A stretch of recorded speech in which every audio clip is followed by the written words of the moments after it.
Inilah sosok Caroline Margaret Natasha, Bupati Kabupaten Landak keempat yang merupakan bupati perempuan pertama sejak Kabupaten Landak berdiri pada Oktober 1999.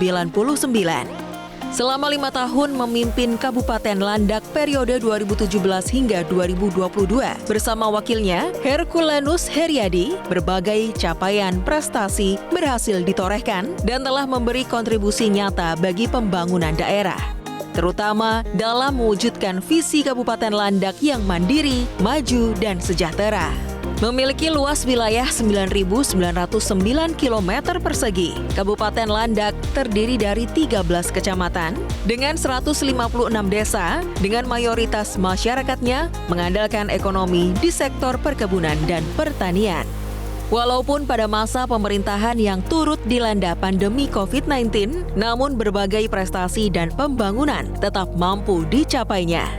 Terbukti, dengan ratusan penghargaan berhasil diraih, baik penghargaan tingkat regional Provinsi Kalimantan Barat maupun tingkat nasional.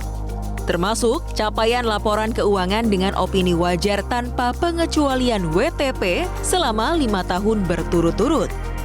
Selama kami memimpin Kabupaten Landak selama 1 periode, kami bersyukur bahwa ada ratusan penghargaan yang kita terima, baik di tingkat provinsi maupun tingkat nasional.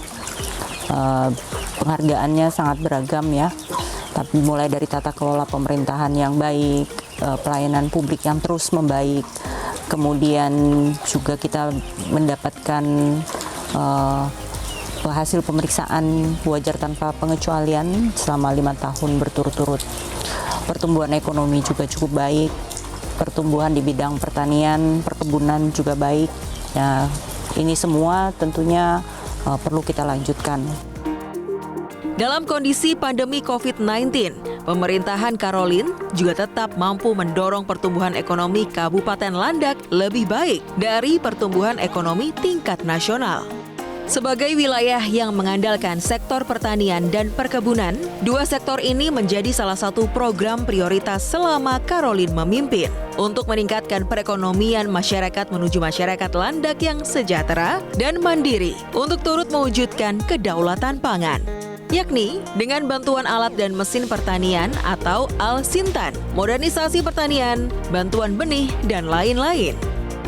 Ya, mandiri merupakan salah satu cita-cita kita bersama di Kabupaten Landak. Mandiri, maju, dan sejahtera menuju Landak yang hebat. Maka kemandirian itu menurut saya harus kita mulai dari kedaulatan pangan. Kita mulai dengan menggerakkan kembali pertanian kita. Kita mencoba untuk mendampingi masyarakat agar menjadi petani yang modern. Oleh karena itu, ribuan alat pertanian telah kita bagikan kepada masyarakat, sehingga masyarakat, petani terutama, bisa terus menggerakkan sektor ekonomi dan mewujudkan kedaulatan pangan di Kabupaten Landak. Puji Tuhan, selama kami menjabat, di Landak ini merupakan lumbung pangan bagi Kalimantan Barat. Produktivitas padi kita adalah yang paling tinggi di Kalbar. Dengan berbagai upaya yang terus dilakukan tersebut, angka produksi pertanian di Kabupaten Landak tercatat terus meningkat setiap tahun hingga Kabupaten Landak menjadi salah satu lumbung pangan Kalimantan Barat dengan produktivitas padi tertinggi, bahkan mampu surplus untuk memenuhi kebutuhan Landak. Demikian pula pada sektor perkebunan juga tidak ketinggalan, di mana selama kepemimpinan Caroline Heriadi melakukan peremajaan sawit rakyat karena banyaknya kebun-kebun sawit masyarakat yang telah berusia lebih dari 30 tahun dan tidak produktif. Di Kabupaten Landak ada kebun-kebun sawit rakyat yang berusia sudah 30 tahun ataupun kebun yang tidak produktif. Nah, kami bekerja sama dengan BPDPKS dari pemerintah pusat untuk melakukan peremajaan terhadap perkebunan sawit rakyat. Nah, ini juga merupakan bagian dari program nasional yang kemudian kita dukung di kabupaten sehingga masyarakat bisa merasakan manfaatnya.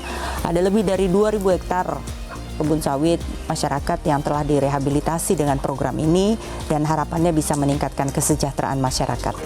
Pada pemilihan Bupati dan Wakil Bupati Landak tahun 2024 ini, Caroline kembali maju untuk mengikuti kontestasi pilkada berpasangan dengan Erani yang memiliki latar belakang pemerintahan dengan jabatan terakhir sebagai Kepala Dinas Pekerjaan Umum, Penataan Ruang dan Perumahan Rakyat Kabupaten Landak.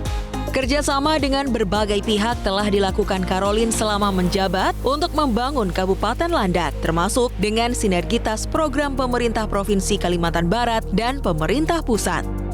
Jika kembali diberi mandat memimpin Kabupaten Landak untuk kedua kalinya, Caroline memastikan telah menyiapkan berbagai program strategis, salah satu yang terpenting yakni komitmen membangun infrastruktur untuk menopang ekonomi Kabupaten Landak. Sebab pandemi COVID-19 lalu mengharuskan Caroline lebih memprioritaskan program-program perlindungan masyarakat. Namun, walaupun dengan alokasi dana PAD yang terbatas, mengharuskan Caroline Heriadi untuk menggandeng berbagai pihak dalam meningkatkan infrastruktur di Kabupaten Landak. Tidak hanya infrastruktur, Caroline juga turut menyiapkan program untuk menggerakkan UMKM dengan program yang diberi nama LEKAS atau Lembaga Kredit Desa. Pentingnya pembangunan dan menggerakkan UMKM di Kabupaten Landak, sehingga kami juga menyiapkan program LEKAS. Nah, kami beri nama program LEKAS, Lembaga Kredit Desa. Harapannya ini bisa memberikan bantuan permodalan untuk UMKM dan para petani sehingga membantu mereka dalam menghidupkan dan menggerakkan perekonomian di Kabupaten Landak. Caroline berharap dengan tumbuh pesatnya pelaku UMKM di usia 20 hingga 30 tahun dapat kembali mempercepat pemulihan ekonomi daerah setelah pandemi.